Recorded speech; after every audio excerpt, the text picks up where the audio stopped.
Intro/Hook. It's 1946.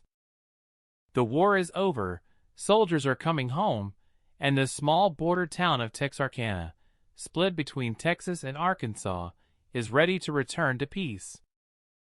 But in the spring of that year, under the light of the moon, a shadow began to move through the quiet streets, a figure who watched from the woods, waited in the dark, and struck without warning. He was called the Phantom Killer. For 10 weeks, he terrorized the town, attacking young couples parked on lonely roads. 5 people were murdered, 3 survived, and the entire city descended into fear. Texarkana locked its doors.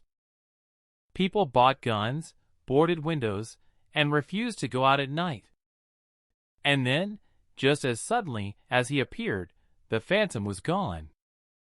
No capture. No identity. Just whispers carried on the wind of a town that still calls him the Phantom. The first attack, February 22, 1946. It began like any small-town Friday night. Jimmy Hollis, 25, and his girlfriend Mary Jean Larry, 19, drove to a quiet dirt road known locally as Lover's Lane.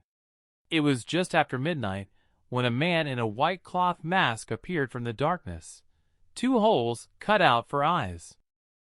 He pointed a flashlight and a pistol at them. "I don't want to kill you, fella," he said, "so do what I say." He forced Jimmy to remove his pants and beat him nearly to death with a pistol.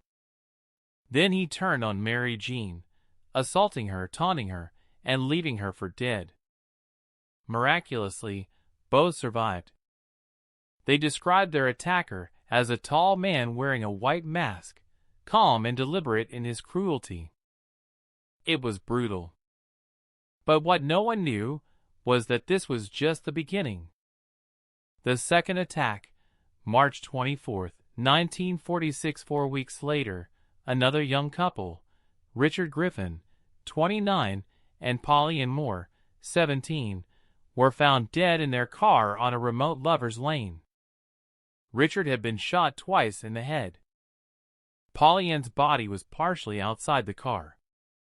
Police found .32 caliber shell casings nearby, the same type used in the first attack. The local sheriff called it the work of a cold-blooded killer. The papers called him the Phantom. The town in fear. By April, Texarkana was in full panic. People nailed sheets over their windows, bought guard dogs, and carried guns wherever they went. Parents forbade their children from going out after dark. Couples stopped parking in cars. The city, usually lively on weekends, became a ghost town after sundown. The press descended, amplifying the terror. Headlines screamed, "Phantom Killer strikes again!" But the killer wasn't finished. The third attack, April 14, 1946. Paul Martin, 16, and Betty Jo Booker, 15, were close friends, both musicians. They attended a dance at the VFW club that night. Betty Jo played saxophone in the band, her last performance. When she didn't come home, her parents panicked. The next morning, Paul's body was found on North Park Road, shot 4 times. 2 miles away, searchers found Betty Jo. She had been shot twice, once in the face. Her saxophone lay beside her in the grass. The brutality and symbolism of the crime shook Texarkana to its core. It wasn't just random violence anymore. It felt ritualistic. The Phantom wasn't hunting for money, revenge, or lust. He was hunting for fear. The final attack, May 3, 1946. The last known attack was different. It happened not to a couple in a car, but to a middle-aged man and his wife, Virgil and Katie Starks, at their farmhouse just outside town. Virgil was sitting in his armchair, listening to the radio. Katie was in bed when she heard 2 gunshots. She ran to the living room and found her husband slumped forward, blood soaking his shirt. Then, 2 bullets shattered the window, hitting her in the face. Bleeding and half blind, she fled through the house, locking doors behind her while the killer tried to break in. She escaped barefoot into the night, collapsing at a neighbor's home. Virgil Starks was dead. Katie survived, but she would never forget the sound of glass breaking and her husband's final breath. The police now had proof that the Phantom wasn't just targeting lovers' lanes. He was watching homes. He was evolving. The investigation Texarkana had never seen anything like it. Local law enforcement was overwhelmed. The Texas Rangers were called in, led by legendary Ranger Manuel Lone Wolf Gonzalez, a man known for his fearlessness and his black Stetson hat. He arrived in town with one chilling statement: "I will find him." Every man, woman, and child in Texarkana is afraid, and they have good reason. Roadblocks were set up, hundreds were interrogated, and curfews were imposed. The Rangers patrolled backroads at night, using themselves as bait, parking cars in secluded spots, waiting for the Phantom to strike again. But he never did. It was as if he had evaporated into thin air. The suspects over the years, dozens of suspects emerged, but none ever proven guilty. 1. Youell Swinney, the most infamous. Swinney was a car thief with a history of violence. When arrested in July 1946, his wife told police he was the Phantom, describing details of the murders not released to the public. But under Texas law, a wife's testimony couldn't be used against her husband. She later recanted, and Swinney was imprisoned for theft, not murder. While he served time, the killing stopped.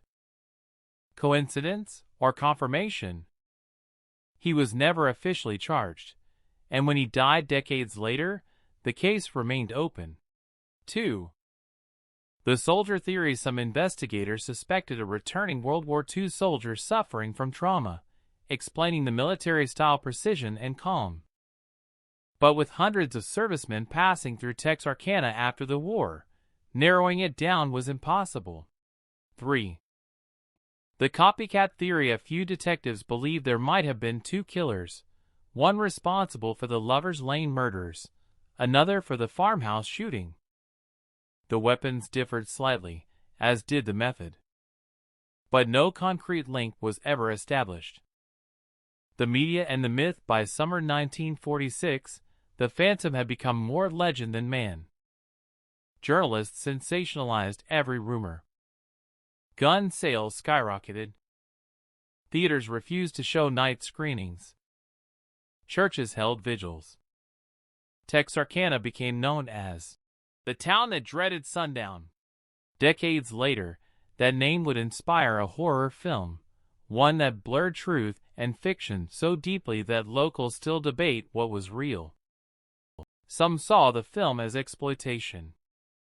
Others saw it as catharsis, a way to finally confront the fear that once gripped their parents and grandparents. But for those who lived through it, the memory of those nights never faded. Theories that endure even after 75 years, the Phantom Killer remains a puzzle with missing pieces. Was Youell Swinney the real Phantom? Many Rangers believed so until their deaths. His pattern of thefts aligned perfectly with the killings. Was it someone in law enforcement? Some locals whispered that the killer's ability to evade roadblocks meant he knew police tactics. Was it multiple killers? The weapon calibers varied between attacks, suggesting either an evolving murderer or more than one participant. But the biggest mystery of all remains: why did he stop? Serial killers rarely quit. Yet after May 1946, there were no more Phantom attacks. No confessions, no letters, no sightings. Just silence. Reflection/closing. Today, Texarkana looks like any quiet southern town. Neat houses, old storefronts, families who lock their doors but don't think twice about the past. But every year, around spring, the fear returns. Locals remember. At the town's annual film screening of the dreaded Sundown, they gather under the stars where it all began, on the same moonlit night, in the same quiet park, watching the story of a killer who was never caught. And somewhere out there, perhaps in an unmarked grave, perhaps in an old photograph, perhaps in a family secret passed down quietly over generations, the truth still waits. The Phantom Killer of Texarkana. The man who vanished into legend and left behind a town that still dreads sundown. This is Silent Shrouds, where the truth hides in the dark and the shadows never forget.